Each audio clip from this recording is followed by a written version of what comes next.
Então vamos lá, pessoal. A gente vai tentar aí uma nova modalidade de aula.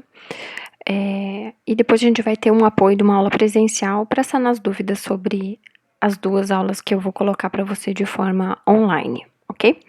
Então a gente vai estudar esta e a próxima aula, a gente vai dar conta do tema morfologia e estrutura bacteriana. Essas duas aulas, elas são extremamente simples, mas extremamente importantes na prova. Então, em torno de 60% das questões, elas de alguma forma permeiam esses dois assuntos.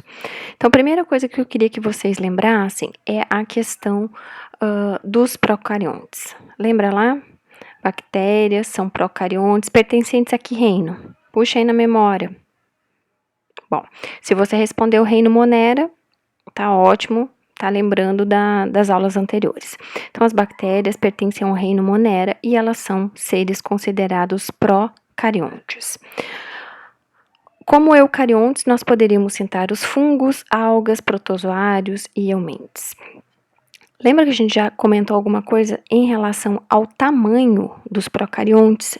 E eu comentei com vocês que os procariontes, eles eram diminutos, eles eram muito pequenos, por isso que bactéria, ela é possível de estar dentro de uma célula, por exemplo, uma célula pulmonar, uma célula da pele, causando alguma patologia. Então, as bactérias, a gente estabelece a medida dela numa unidade chamada micrômetros, tá? As espécies, elas têm de 0,3 a 25 micrômetros de tamanho. Professora, precisa saber deste tamanho para a prova? Lembra que eu falei que não, mas eu só insisto para que vocês lembrem que são organismos extremamente pequenos e, portanto, quando a gente vai para a prática e observa aquelas bactérias na placa, a gente não está vendo uma bactéria, porque seria muito, muito impossível, sim, milhares delas, a ponto de vocês conseguirem olhar a olho nu, ok? Então, aqui é só uma eletromicrografia, mostrando uma pontinha de agulha. Essa pontinha de agulha, inicialmente, ela foi, então, contaminada com bactérias, com Escherichia coli, e depois foi submetida a sucessivas ampliações. Então, aqui a gente já consegue ver as colônias, aqui eu já consigo ver as bactérias mais individualizadas, e aqui num aumento maior, eu já consigo ver o formato dessas bactérias, se elas estão ou não fazendo arranjo, se elas, portanto, estão ali de forma individual. Tô vendo que ela é um bacilo, tá? Obviamente, esse tipo de tecnologia, ela não está disponível em qualquer laboratório, é uma tecnologia muito cara. Então, quando a gente for visualizar no microscópio, nas aulas práticas, a gente vai ver uma estrutura muito mais simples do que essa eletromicrografia de varredura, tá certo? Em 3D. Mas eu coloquei ele mais para curiosidade, que existe tecnologia a ponto de a gente conseguir ver formato de forma tridimensional. Então, vamos só lembrar as principais diferenças estruturais entre uma célula procariótica e uma célula eucariótica. Então, numa célula procariótica que a gente viu, qual era a principal característica de um organismo procarionte? Vocês me responderam na sala, tá? E isso, anotem aí, é questão de prova. Vocês precisam saber que um organismo procarionte é aquele, então, que vai ter o seu material genético, que nesse esquema aqui está representado como esse emaranhado aqui, material genético disperso no citoplasma. Diferente de uma célula eucariôtica, onde eu vou ter o meu material genético aqui protegido por uma carioteca, protegido por um núcleo, ok? Preciso saber dessas estruturas da célula eucarionte? Não. Então, preciso saber a função, retículo endoplasmático, lisossomo, centríolo, mitocôndria? Não, porque nós estamos estudando microbiologia, basicamente esse início bactéria procarionte, então não tem nenhuma dessas estruturas envoltas por membrana. Então, não, vamos se concentrar aqui. Uma coisa que eu sempre falo é assim, aprendam a fazer esquema na hora de estudar. Então, essa figurinha, não exatamente essa, mas similar a essa, vai cair na prova. De forma que eu vou pôr uma flechinha aqui, apontar, como está aí sinalizado na figura. Vou apontar e vou perguntar Qual é a função da estrutura indicada pela seta 5? E daí vocês vão falar o nome da estrutura, função, ou vou dizer qual das estruturas marcadas é responsável pela movimentação bacteriana, tá? Então, a gente vai estudar nessas duas próximas aulas justamente a função de cada uma dessas estruturas, ok? Então, aqui a gente tem a estrutura geral de uma bactéria procariôntica e a gente vai vendo, então, ao longo da aula, essas funções de cada uma dessas estruturas. Então, vamos só lembrar. Então, procariontes, ele tem um material genético, ou DNA, não envolvido por membrana. Então, ele está aqui disperso no citoplasma. Não tem organelas revestidas por membrana, então não tem mitocôndria, não tem lisossomo, não tem retículo endoplasmático, ok? O cromossomo é circular, único, e ele fica aderidozinho na membrana plasmática, né? Como se fosse um colar, tá? Tem uma parte que ele fica aderido, mas que a gente vai ver isso numa foto um pouquinho mais para frente. Então, procariontes como exemplo principal as bactérias. Daí tem essa tabela, né, onde eu coloquei algumas diferenças entre as células procarióticas e eucarióticas e sinalizei para vocês algumas características que são assim extremamente importantes e que vocês precisam estar sabendo para a prova.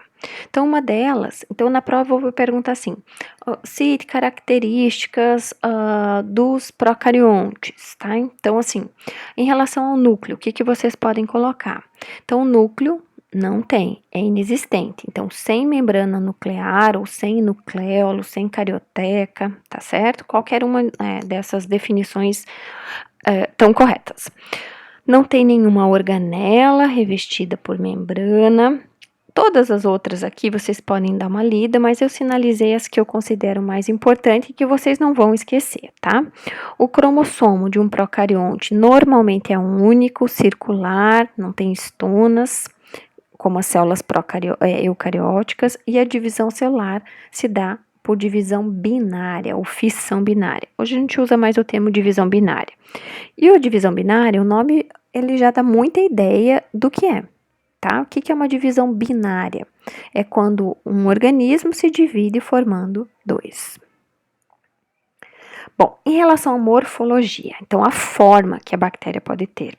Eu listei ali várias para vocês: esférica, cilíndrica, espiral, estrelada, quadrada, triangular, pleomórfica. Essa pleomórfica quer dizer assim, não tem nenhuma forma definida. E em aula eu sempre dou exemplo, sabe aquelas slimes, né, que as crianças hoje adoram ficar brincando?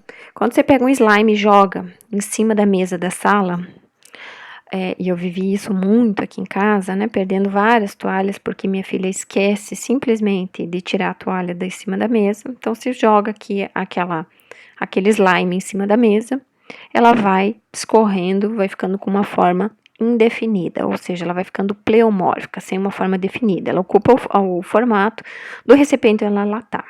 Mas isso é interessante? Não. Eu coloquei destacado 3 formas que são fundamentais na microbiologia. É a esférica, que seria essas bolinhas, a cilíndrica e a espiralada. Na microbiologia, essa forma esférica, cilíndrica e espiralada, ela vai receber um nome particular, tá? Então, a forma esférica, na microbiologia, a gente chama de coccus, que também o nome é bastante sugestivo, tá? Então, coccus são as bolinhas. Lembrem assim, coccus são as bolinhas, são a forma circular. E a forma circular, ela tem uma característica bem interessante. Eu posso mudar de espécie para espécie, então eu posso, por exemplo, ter um Staphylococcus ou um Streptococcus, que todos são cocos, mas as bolinhas, né, os cocos que constituem esse arranjo, elas mantêm mais ou menos o mesmo tamanho. O que isso quer dizer? De espécie para espécie, não há grande variação no tamanho dos cocos. Ok? A bactéria, quando ela está na forma isolada, a gente chama de cocos. Esses cocos, eles podem sofrer um arranjo. O que é um arranjo? Sempre dou esse exemplo. Um arranjo de flores. Você tem uma flor isolada, quando você junta várias flores no mesmo local, você tem um arranjo, ok? Então, essas bactérias de forma isolada são cocos, vão ser um coco só, e quando elas sofrem um arranjo, elas vão ter uma outra denominação. Então, quando eu tenho dois cocos unidos, juntinhos, aqui, como aqui representado na figura, eu tenho o arranjo denominado diplococos. Esse diplo é de 2, ok? Então, cocos agrupados aos pares. Por exemplo, a bactéria que causa meningite, Neisseria meningitis. Tá? Precisa saber o nome? Não. Eu preciso saber que vocês saibam que diplococos é um arranjo da forma básica cocos, aonde eu tenho dois cocos aos pares, né? Ou dois cocos unidos, né? Ok? Outro arranjo da forma cocos, streptococcus. Então, o streptococcus é vários cocos aqui perfilados. Então, são cocos agrupados em cadeia. Streptococcus é uma bactéria bastante patogênica, tá? Então, quando a gente olha numa lâmina, a gente faz uma coloração de Gram simples e a gente visualiza um Streptococcus ou cocos agrupado em cadeias, a gente já sabe que está diante de uma bactéria patogênica. Tétrade é quando eu tenho cocos agrupados no mesmo plano, 4 cocos agrupados. É a tétrade. E aqui é a eletromicrografia representando. A sarcínia nada mais é que uma tétrade sobre a outra. Já vou ter um arranjo mais tridimensional, formando um cubo. Então, uma tétrade sobre a outra formam sarcínias. E o Staphylococcus são cocos agrupados de forma irregular. Em alguns livros colocam até que são cocos que parecem cachos de uva. Eu não consigo ver um cacho de uva aqui, mas eu consigo ver como se fosse aquelas bolinhas de amido de milho que a gente faz sagu, quando elas empelotam. Então, cocos agrupados numa forma irregular, você está vendo que eles têm uma união entre as células, não tão de forma isolada, né? Aqui na eletromicrografia a gente está vendo isso. Então, cocos agrupados de forma irregular, a gente chama Staphylococcus. Como é que eu pergunto isso na prova? Tá? Então, a primeira coisa que você tem que saber é que a forma básica é cocos e que o cocos pode sofrer arranjo na forma de diplococos, streptococcus, sarcínia e staphylococcus. Então, eu posso colocar assim, a forma básica, staphylococcus, é a união de cocos agrupados de forma irregular. Verdadeiro ou falso? Estaria falso, porque no início eu falei staphylococcus é a forma básica. Tá errado. Staphylococcus é o arranjo da forma básica coccus, ok? Então, forma básica coccus e o arranjo diplococcus, streptococcus, sarcínia, staphylococcus. A mesma ideia se aplica para os bacilos, ok? Bacilos ou bastonetes. Qual era a forma básica que a gente viu? Cilíndrica, ok? Mas na microbiologia a gente chama de bacilos. E vocês já ouviram muito, bacilo da cólera, né? Várias bactérias patogênicas que a gente conhece, como a Escherichia coli, na forma de um bacilo, ok? E aqui já tem uma grande diferença. Lembra que eu falei para vocês que os cocos, independente da espécie, fosse Staphylococcus, Streptococcus, os cocos eles mantinham um tamanho muito aproximado, não variava muito o tamanho dos cocos. Aqui não. Aqui na morfologia bacilos, eu já tenho uma grande variação. Então, eu posso ter um bacilo bem fininho, comprido, como se fosse uma salsicha. Eu já posso ter um bacilo bem gordinho e curtinho. Eu já posso ter bacilo comprido e gordinho. Então, aqui eu não tenho uma constante no tamanho e no formato destes bacilos, tá? Então, eu posso variar entre tamanho e espessura, longos, delgados, pequenos e grossos, com uma extremidade reta, com uma extremidade um pouco convexa ou mais arredondada, tá? Então, às vezes faz um biquinho. Então, não tem uma padronização em relação a essa morfologia de bacilos. Qual é a forma básica? Bacilos ou bastonetes. E os bacilos e bastonetes, eles também podem sofrer um arranjo. De que forma? Podem ser diplobacilos, Streptobacilos ou cocobacilos. Se é diplo, é 2. Então, são 2 bacilos unidos, ok? Um diplobacilos. É um arranjo da forma básica, bacilos. Posso ter um streptobacillus. Se streptococcus eram cocos perfilados, streptococcus é cocos perfilados, um atrás do outro, como se fosse uma fila, ok? Então, streptococcus, bastonetes ou bacilos agrupados em cadeias lineares. E cocobacilos, que daí aí sim causa bastante dificuldade quando a gente encontra essa forma nas lâminas, porque ele não é tão arredondado quanto um coccus, mas ele é um bacilo assim tendendo para o arredondado. Então, por isso que o nome se chama cocobacilos. É a união de 2 bacilos, mas com uma união muito próxima, de forma que a gente vê quase como uma única estrutura, mas sendo um arranjo, são 2 células, 2 ou mais células. No caso do coccobacillus, são 2 células unidas que elas ficam quase circulares, por isso o nome do arranjo é coccobacillus, ok?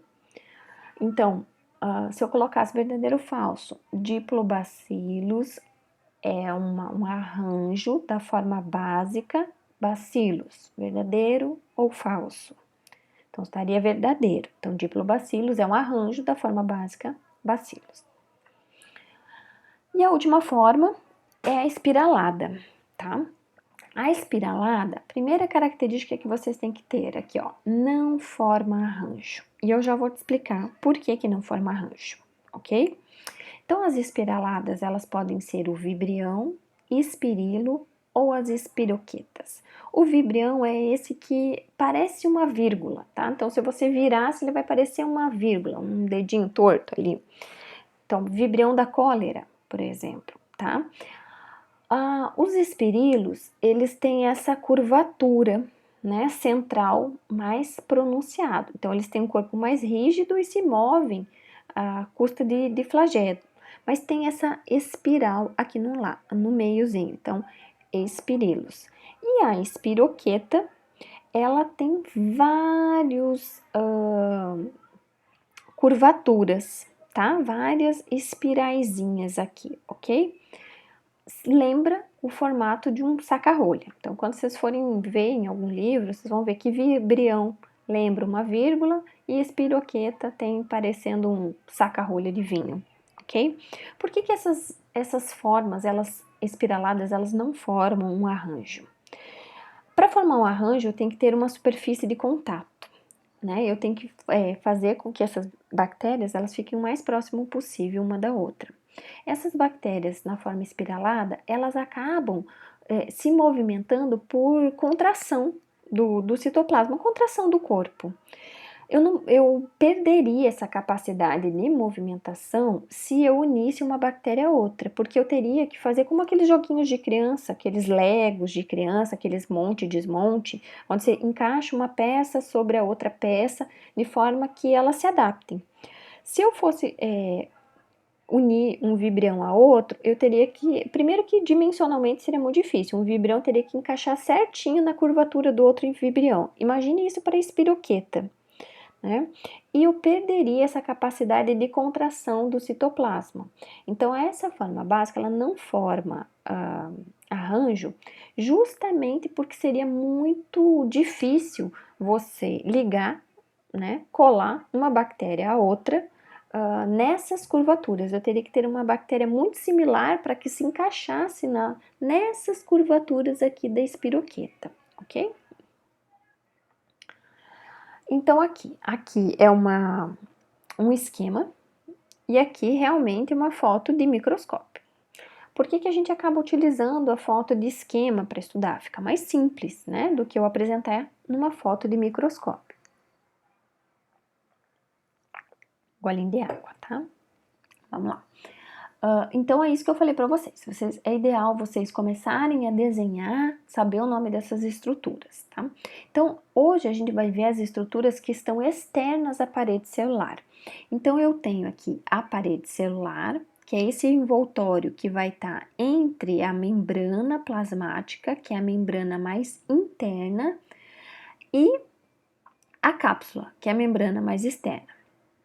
E nem toda bactéria tem. Então, assim, não tendo cápsula, vai ser a membrana mais externa, que a gente vai chamar de parede celular, ok? Então, a gente vai estudar essas estruturas que tem aqui para fora, esses pelinhos, esse rabinho, tá? As próprias membranas, ok? Então, vamos lá, para a primeira estrutura. Então, a gente divide essas estruturas dos procariontes como externas à parede celular e internas à parede celular. Então, a primeira coisa que vem à mente é assim, a parede celular, ela tem uma importância, já que ela é o marco que vai dividir as estruturas que estão para fora e para dentro da bactéria, certo? Então, as estruturas que a gente tem que ver nessa aula é o glicocálix, ou glicocálice, ou cápsula. Tudo isso é sinônimo, significa a mesma coisa. Então, dependendo do livro, você vai encontrar uma coisa ou outra. Os flagelos, as fímbrias e o pile. E na outra aula a gente vai ver as estruturas internas que estão para dentro da parede celular, ok? Bom, já que a parede celular é que divide as células em as estruturas para externas e internas, ela tem que ter uma grande importância para a bactéria, ok?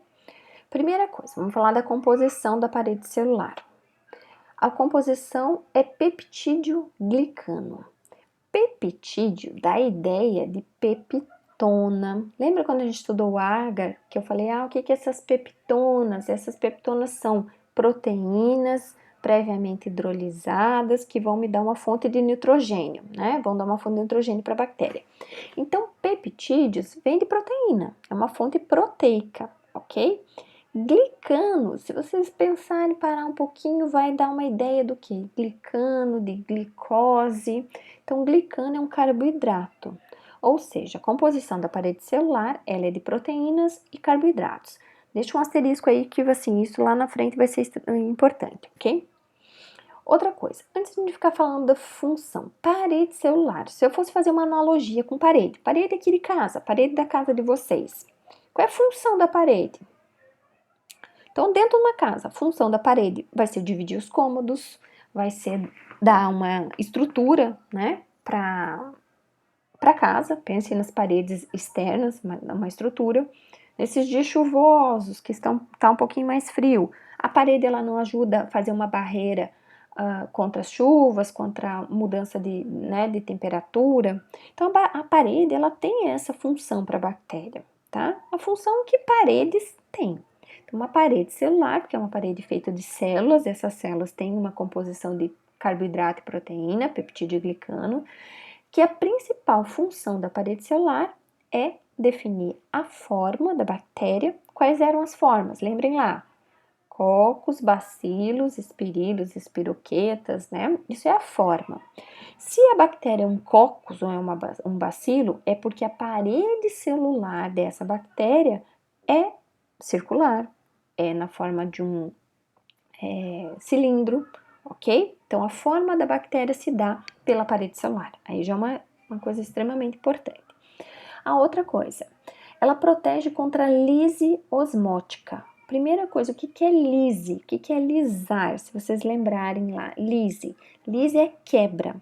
Osmótica tem a ver com osmose. Lembra que a passagem do solvente de um meio para outro meio, né? De um meio hipotônico para um meio hipertônico, no caso da água. Então, proteção contra a lise osmótica. Então, a parede celular, porque ela é uma estrutura rígida, ela previne que muita água entre dentro da bactéria e faça com que a bactéria exploda, ou que muita água saia. Só que esse controle, ele não é tão bom quanto acontece no nosso corpo, tá? Lembrem ou percebam quando a gente vai para a praia, eu fico muito tempo dentro da piscina, o que acontece com os nossos dedos? Eles murcham. Eles murcham por quê? Porque as células, elas perdem água para o ambiente. Então, as minhas células da epiderme estão perdendo água para o mar, porque o mar é uma solução hipertônica. Eu falei para vocês que a água vai para o meio hipertônico, então o mar ele tem uma concentração de sal muito maior do que dentro das minhas células, as minhas células, por doce ilusão, elas vão mandar a água para fora para tentar equilibrar a concentração de sais do mar com as minhas células. Obviamente isso é impossível, não tem como. Então o nosso organismo ele bloqueia esse transporte de forma que você não desidrate todinho quando está na água. Por isso que quando a gente fica muito tempo no mar, muito tempo na piscina, a gente tem muita sede, porque a gente realmente desidrata. A parede celular para a bactéria ajuda muito isso. Não é tão preciso como o nosso organismo, então tem casos que a bactéria ela vai absorver a água até ela explodir, ou perder água até desidratar. Por isso que uma das formas de conservação de alimentos é a desidratação. Quando a gente pega um peixe, coloca lá um monte de sal para conservar, a gente está criando um meio hipertônico, fazendo com que toda a água da bactéria ela tente ir para esse sal para tentar equilibrar as concentrações. A parede celular ela ajuda a prevenir isso, mas ela não consegue prevenir 100%. Então, um dos métodos de conservação dos alimentos é colocar sal. E o sal ela está justamente para matar essa bactéria desidratada. Ela perde toda a água, não tendo água, ela não se divide. Então, seria uma outra função da parede celular. Proteção contra choques físicos, de novo, façam uma analogia com a parede da casa de vocês. Esses tempos não teve um carro que bateu aí num salão, saiu até no jornal, e ele acabou até quebrando a parede, mas se não tivesse a parede, tivesse batido na pessoa, o choque teria sido muito maior. Então, é uma proteção contra choques físicos, ok?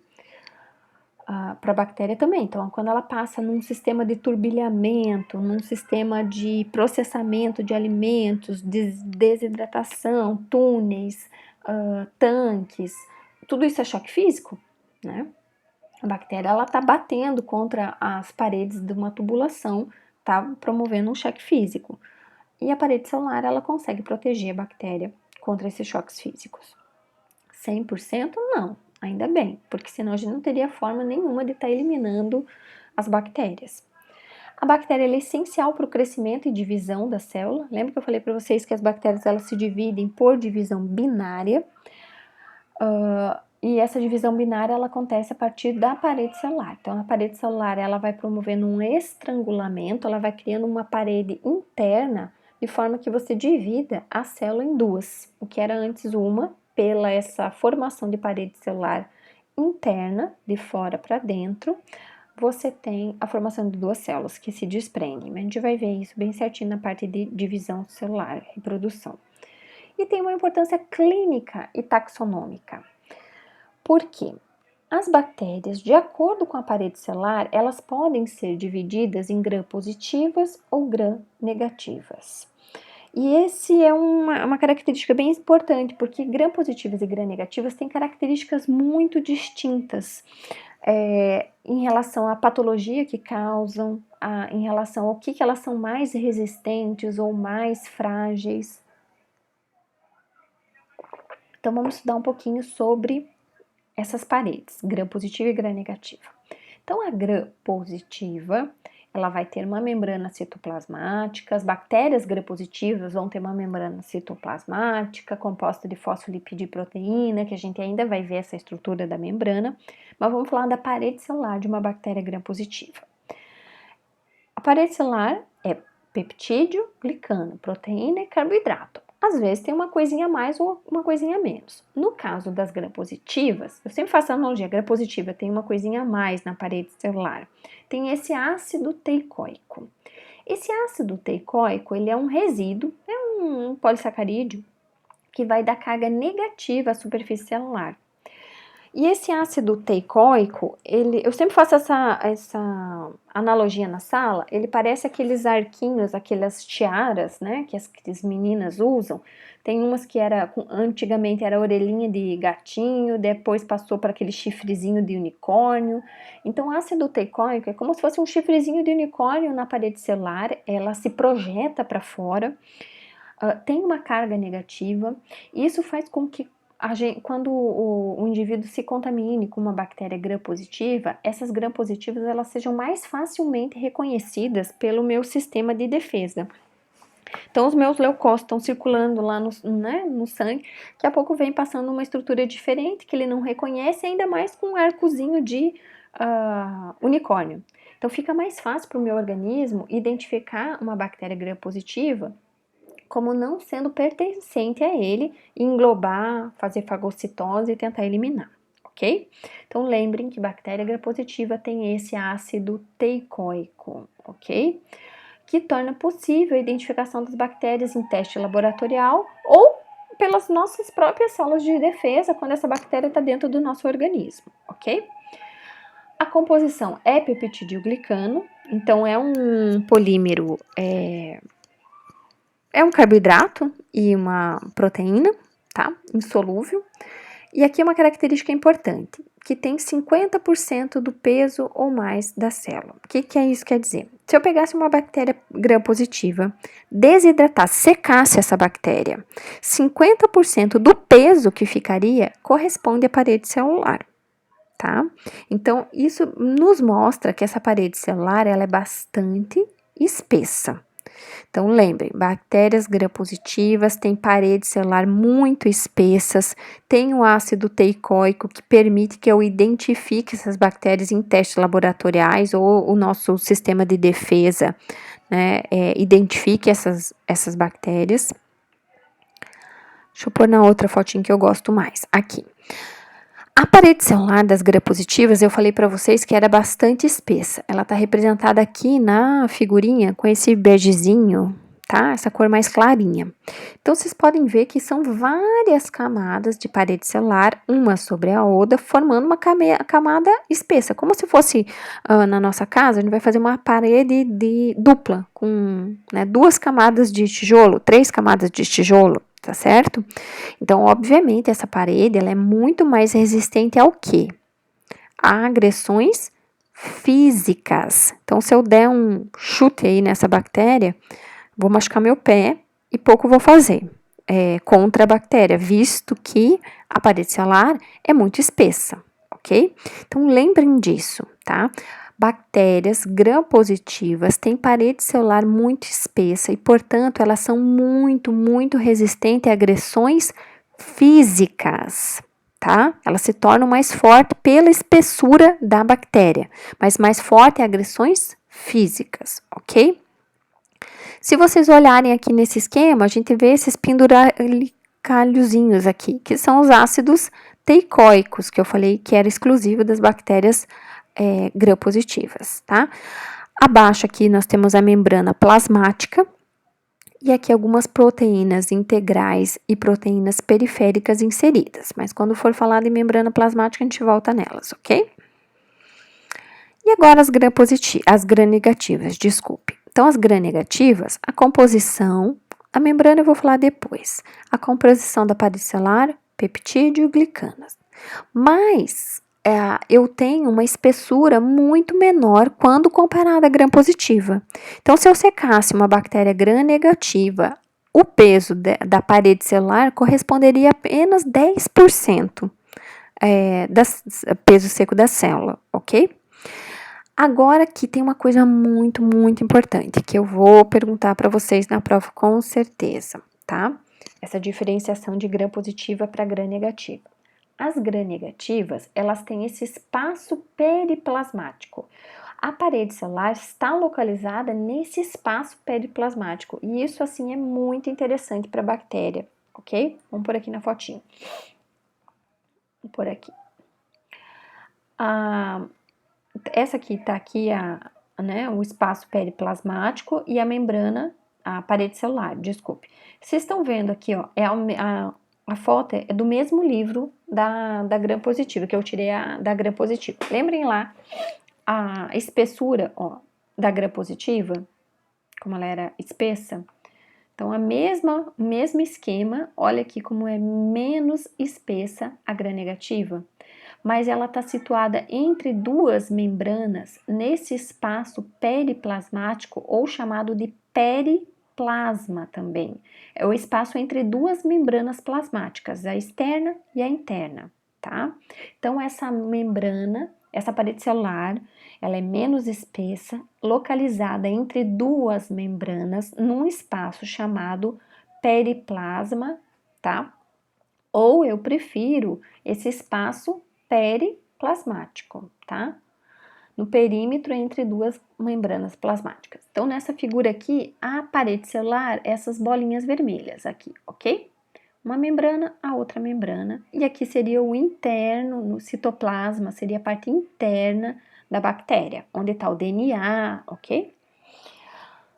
A parede das gram-negativas, elas são bem fininhas, portanto, assim, protege muito contra agressão física? Não vai proteger, não. Tem uma camadinha, duas camadinhas de parede celular, não vai proteger.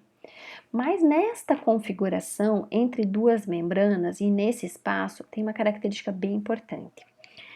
Esse espaço periplasmático, ou neste espaço periplasmático, a gente tem vários mecanismos que permitem que as gram-negativas se defendam. De que forma? Por exemplo, eu estou dando um antibiótico para um indivíduo para matar uma bactéria gram-negativa. Nesse espaço periplasmático, eu tenho enzimas que degradam esse antibiótico, ou seja, menos do total de antibióticos que entrou, que chegou nesse espaço periplasmático, onde está a parede celular, parte desse antibiótico vai ser quebrado, degradado, destruído, e a quantidade de antibiótico que de fato vai agir aqui, vai entrar no citoplasma, agir no DNA, com o objetivo de destruir essa bactéria, vai ser menor do que a quantidade inicial. Então, a gente fala que as bactérias gram-negativas, por possuírem esse espaço periplasmático, e nesse espaço periplasmático nós termos, por exemplo, enzimas que destroem substâncias químicas, as bactérias gram-negativas, elas são mais resistentes a agentes químicos. Outra situação que acontece, a gente tem proteínas aqui, ó, que estão passando de um lado para o outro na membrana plasmática, que faz quando uma substância química entre, ela sai como fosse uma cascata aqui, um geyser, né, aqueles de água quente. Então, entra uma substância, parte dela sai de novo pela essa proteína inserida na membrana. Então, são mecanismos que a bactéria gram-negativa possui para diminuir os agravos químicos, ok? Então, eu vou perguntar lá na prova, diferenciar uma bactéria gram-positiva da gram-negativa. Então, lembrar que gram-positiva tem a parede celular mais espessa, tem o ácido teicoico. As gram-negativas têm a parede celular menos espessa, não tem ácido teicoico, mas tem um espaço periplasmático, que é um espaço onde está cheio de enzimas e poros que fazem que parte das substâncias químicas que entrem na bactéria e poderiam levar à morte dela sejam eliminados antes de atingir, por exemplo, o DNA bacteriano, ok? Gram-positivas, mais resistentes a agravos físicos, e as gram-negativas, mais resistentes a agravos químicos. Bom, visto a parede celular, que eu falei para vocês que era extremamente importante, que dividia as bactérias de forma taxonômica e clínica, né? Então, eu já sei, por exemplo, que gram-negativas, quando eu tenho uma infecção por gram-negativas, é mais difícil eliminar, porque parte daquele antibiótico que eu tô dando para matar a bactéria, ele vai ser perdido ou vai ser destruído naquele espaço periplasmático. Então, vamos às estruturas que estão externas à parede celular. Uma delas é o glicocálix, o glicocálice ou cápsula, ok?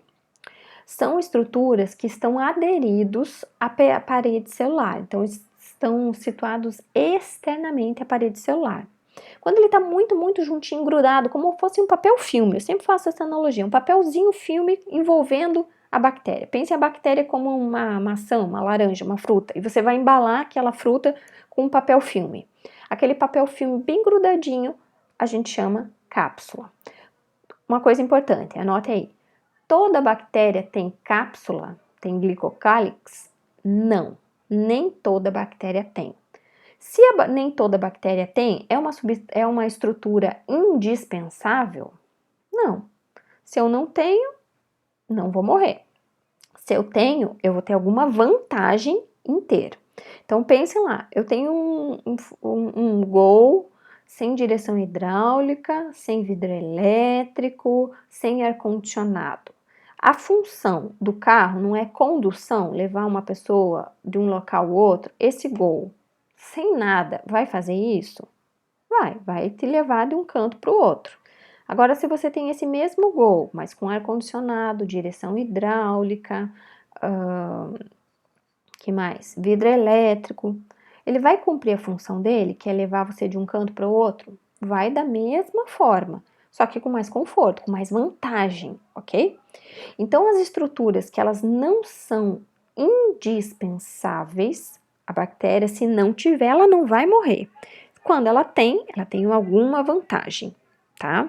Então, glicocálix, ela não é indispensável. Então, tem bactérias que têm, outras que não têm. Quando tem, quais são as vantagens que vão conferir essa bactéria, ok? Que são aqui. Então, quando a bactéria tem um glicocálix ou uma cápsula, vai permitir que essa bactéria tenha maior aderência. É uma camada mais externa, ela é formada, deixa eu só voltar aqui, ela é formada de polissacarídeo, que é um carboidrato, pensem aí num amido, um mingauzinho de amido, de maisena, ou uma mistura, ou de proteína, ou uma mistura dos dois, ok? Então, carboidrato, polissacarídeo, ali está escrito errado, é polipeptídeo, que é uma proteína, ou uma mistura dos dois.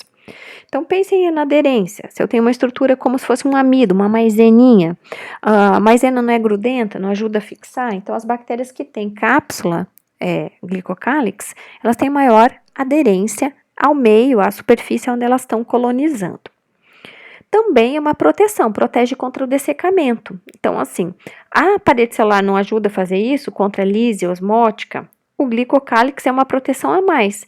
Quando eu envolvo uma fruta com papel filme para transportar ou para guardar na geladeira, é para evitar que tenha essa troca gasosa, troca de umidade. Então, eu pus uma fruta cortada na geladeira e envolvi com um filme plástico, é para ela não pegar o cheiro das outras coisas na geladeira, mas para prevenir que ela desidrate e fique seca, ok? Então, o glicocálix para a bactéria também vai prevenir esse dessecamento. É uma reserva de nutriente. Eu não falei para vocês que era composto de carboidrato, polissacarídeo, um amido, ou uma proteína? Então, se a bactéria porventura está num local onde acabou o nutriente, não tem mais nutriente, ficou escasso o nutriente. Antes dessa bactéria morrer, ela vai degradar o seu próprio glicocálix para fornecer esses nutrientes para ela não morrer. Talvez isso seja uma grande vantagem. Então, o meio está sem nutrientes. Antes dessa bactéria morrer, ela não vai morrer com glicocálix cheio de açúcar, né? Cheio de glicose, cheio, né, de amido, que amido quando quebra vira açúcar. Então, ela utiliza essa reserva como uma reserva de nutrientes. Ela vai utilizar essa cápsula. Lembre que ela não é indispensável. Então, a bactéria ela pode utilizar a composição dessa cápsula para obtenção de energia. E ela aumenta o poder infectante das bactérias. Por quê? Lembra que eu falei para vocês que as bactérias gram-positivas tinham ácido teicoico, que parecia uma tiarinha de unicórnio? Ficava muito fácil as células de defesa identificarem aquela estrutura como estranha, né, ao organismo e lá englobar e tentar destruir. Com o glicocálix é o inverso. O glicocálix a célula, ela acaba sendo revestida por uma membrana que é de polissacarídeo, que é uma estrutura que o nosso organismo tem também. Então, fica mais difícil as células de defesa reconhecerem uma bactéria com glicocálix quando ela está circulando, por exemplo, na corrente sanguínea. Isso faz com que a bactéria ela tenha um tempo maior que permite que ela se prolifere, se divida, vá formando novas células filhas, a ponto de causar uma infecção. Por isso que muitas vezes o nosso organismo ele não consegue nos defender da agressão de uma bactéria, a gente fica doente e precisa inclusive tomar um antibiótico, porque essas bactérias elas multiplicaram, se dividiram mais rápido do que as nossas células conseguiram destruí-las. Ok? Então, a gente vai precisar de um antibiótico para dar essa ajudinha para o nosso organismo para matar essas bactérias. Então, bactérias que têm glicocálix, como elas têm esse envoltório por fora, que faz com que elas sejam mais dificilmente reconhecidas, faz com que essas bactérias elas se proliferem mais. Então isso é uma grande vantagem para as bactérias que possuem glicocálix. Aumenta o seu poder infectante. Aqui umas eletromicografias, então a cápsula seria essa estrutura mais externa que a gente está vendo, tá?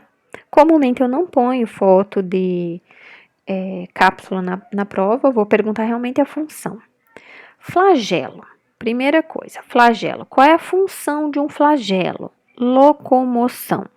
Então, eu tenho que saber que flagelo é quando a bactéria possui, ela possui para se locomover. A proteína que forma o flagelo tem um nome muito sugestivo, é flagelina, tá? A proteína que forma o flagelo é flagelina. E o flagelo faz com que a bactéria ela se movimente rapidamente. Primeira coisa, toda bactéria tem flagelo? Não. Se não tem, é uma estrutura que não é indispensável. Se eu tenho, eu me locomovo. Se eu não tenho, eu não me locomovo, ok? Até hoje não se sabe exatamente como é que a bactéria ela faz para se movimentar, né? Então, pela estrutura do flagelo, onde ele é localizado, sabe-se, tem uma ideia, né? De como que a bactéria utiliza o flagelo nessa movimentação. Outra coisa importante, a bactéria que tem flagelo se locomove, mas ela não fica nadando no meio, assim, passeando de um lugar para o outro. Por que que não? Porque precisa de energia. A bactéria é uma célula só. Ela precisa de energia para se locomover. Ela não vai ficar gastando essa energia para ficar nadando no meio, ok? Ela só vai se locomover por um estímulo, que a gente chama de taxia. E esse estímulo pode ser químico, ou seja, quimiotaxia, ou pode ser de luminosidade, fototaxia, ok? Desculpa. Então, a bactéria ela vai se locomover a favor ou contra concentrações químicas. Então, vamos imaginar que você tem um meio, uma parte de num meio de cultura com muita bactéria. Essa bactéria vai consumindo o meio e vai gerando excretas pro ambiente. O meio começa a ficar muito cheio de excretas, fica ruim para a bactéria. Então, as bactérias que têm flagelo, elas podem se deslocar contra esse meio, que está cheio de excretas, procurando uma outra região onde eu tenha mais nutrientes e menos excretas, ok? Então, ela está se locomovendo, saindo de um meio pobre em nutrientes para um meio rico de nutrientes. Daí compensa você gastar energia nesse deslocamento. Ou fototaxia. Então, quando a gente vai olhar uma bactéria, às vezes, no microscópio, está incidindo aquela luz do microscópio e a bactéria se movimenta. A luz aquece. Aquecendo, a bactéria desidrata. Então, ela não vai ficar tomando banho de sol embaixo da luz do microscópio, sabendo que ela vai desidratar. Então, ela se locomove contra a luz, evitando que tenha um dessecamento da sua estrutura. Então, lembre, nem toda bactéria tem flagelo, as que têm utilizam para locomoção, mas não saem nadando no meio de cultura, elas só se movimentam a favor ou contra um estímulo. Tem que ter um estímulo, ok? Porque gasta ATP, gasta energia. Por mais que o flagelo a gente considere uma estrutura externa à parede celular, tá? Então, a parede celular seria essa aqui marronzinha, ok? O flagelo se projeta externamente à parede celular, mas ele está preso na membrana plasmática. Então, a origem do flagelo é interna. Então, ela é que nem nosso pelo. Nosso pelo está lá na hipoderme e ele se projeta para fora da epiderme, ok? Então, pensem aí no flagelo como um pelinho, né? Só que longo, que seria utilizado para locomoção. Então, ela é uma estrutura visivelmente externa à parede celular, mas o ponto de fixação dele é a membrana citoplasmática. E os mecanismos que são utilizados para o flagelo, acredita-se seja um mecanismo circular. Ela enrola esse flagelo e propulsiona a bactéria contra ou a favor da concentração química ou da luz. Bom, como eu falei para vocês, tem bactérias que não têm flagelo. E essas bactérias que não têm flagelo são chamadas de atríqueas. Tríqueo é flagelo. Coloquei aqui, antes eu até perguntava isso na prova, mas assim, é muita crueldade e não tem porquê. Vocês precisam saber que flagelo é para locomoção, a locomoção gasta energia e nem toda bactéria tem flagelo. Mas eu coloquei aqui que tem uma diversidade de flagelo. Então, monotríqueo, um flagelo só, lofotríqueo, vários flagelos mais curtinho, anfitríqueo, um flagelo para um canto, outro na outra extremidade, peditríqueo, uma bactéria bem cabeludona, cheia de flagelos, tá? Inclusive, tem as peditríqueas, elas têm poder de propulsão muito grande, porque todos esses flagelos, eles acabam se enrolando um no outro, enrolando juntos, fazendo aí como se fosse um avião turbinado, né? Ela realmente se move muito rápido, mas gasta muita energia. Então, aqui também só o esqueminha. Não vou perguntar para vocês o que é um lofotríqueo, mas vou perguntar se flagelo é uma estrutura indispensável, para que serve, qual é a proteína que forma. Aqui já fotos, né? Aqui é uma peritríqueo, aquela cabeleira grandona. Bom, a terceira estrutura externa à parede celular são as fímbrias. As fímbrias é como se fossem os nossos pelos, tá? Então, são essas estruturas menores do que os flagelos, grudadinhas na parede celular, então são apêndices semelhantes a pelo. É importante vocês fazerem essa analogia, porque o nome da proteína que formam as fímbrias são as pilinas. Então, fímbrias parecem pelos, formado pela proteína pilina. Presente em muitas bactérias, principalmente bactérias gram-negativas, mas presente em todas, não. Se não é presente em todas, é uma estrutura dispensável, né? Não assim, então eu não tenho fímbrias, beleza, ótimo. Se eu tenho, beleza, melhor, né? Tem alguma vantagem adaptativa. Então, fímbrias, elas são estruturas menorzinhas, parecem pelos, mais curtinhas, que são usadas para fixação. Então, aqui as fímbrias, ó. Aparece aqui aqueles bichos que queimam, bicho cabeludo, né? Então, fímbrias são esses pretinhos. Aqui é uma bactéria que tem, na terceira foto aqui, uma bactéria que tem flagelos e tem fímbrias. Então, fímbrias são estruturas parecidas com pelos, formadas pela proteína pilina e que são utilizados para as bactérias que possuem fímbrias como fixação. Eu sempre lembro de fímbrias como aquele ouriço do mar, que tem aqueles espinhozinhos. Aqueles espinhozinhos, para o ouriço do mar, é proteção, mas ajuda ele a fazer a fixação. Ele se prende entre duas pedras, se prendem de uma pedra, né, e a areia do mar. Então, as fímbrias é usado para fixação, para aderência, ok? E por último, o pilus.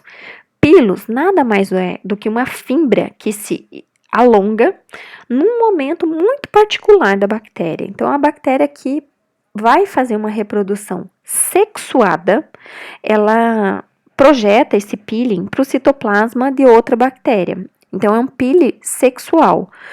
É como se fosse um canudinho, tá? Esse pilo, aquela fímbria, ela cresce, forma esse pilus, e esse pilus ele é uma estrutura alongada que vai permitir a comunicação entre o citoplasma da bactéria doadora com o citoplasma da bactéria receptora.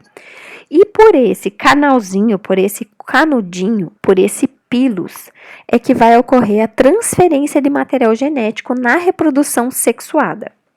Vou voltar nisso quando eu for falar para vocês de reprodução bacteriana. O principal tipo de reprodução bacteriana é a assexuada, onde a bactéria simplesmente ela mesma se divide formando duas células filhas com material genético igual à célula mãe, como se fossem clones, ok? Mas as bactérias elas também podem fazer reprodução sexuada. Aqui é um caso. Esse reprodução sexuada, onde utiliza o pilus, a gente chama de conjugação. Estou conjugando o material genético de uma para outra. Vocês estão percebendo que essa bactéria doadora aqui, que a gente está pressupondo que seja doadora, ela tem pilos, né? Ela tem umas fimbriazinhas, não tô vendo flagelo, mas ela vai transferir características para essa bactéria receptora aqui, ó, que é peladinha. Meu golzinho lá sem direção hidráulica, sem vidro elétrico. Então, ela vai transferir características que vão melhorar as gerações futuras desta bactéria receptora. A bactéria receptora vai continuar sem direção hidráulica, sem vidro elétrico, sem ar-condicionado, mas vai poder passar para as células filhas essas características, ok? Vamos reforçar isso na reprodução. Aqui, ó, pilos, tá? Aqui mostrando as fímbrias, nessa fotinha aqui. Qual seria o formato dessa bactéria aqui? Tá? Então, a gente poderia falar que a forma básica é um coccus, mas ela está na forma de um arranjo, diplococcus. Aqui na terceira foto, essa bactéria pretinha é um bacillus, forma básica, não está sofrendo arranjo.